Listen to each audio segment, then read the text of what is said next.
ইসরায়েলকে লক্ষ্য করে দ্বিতীয় দফায় শতাধিক ক্ষেপণাস্ত্র হামলা চালিয়েছে ইরান। এতে আহত হয়েছে অন্তত ৬২ জন। হাসপাতালে চিকিৎসাধীন অবস্থায় প্রাণ গেছে একজনের।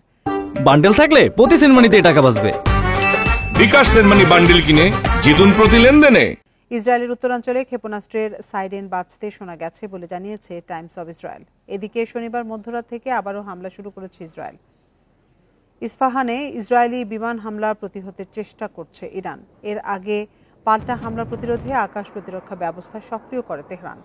ইরানের ক্ষেপণাস্ত্র হামলা ঠেকাতে কাজ করছে আইডিএফ। এতে তাদেরকে সহায়তা করছে যুক্তরাষ্ট্র।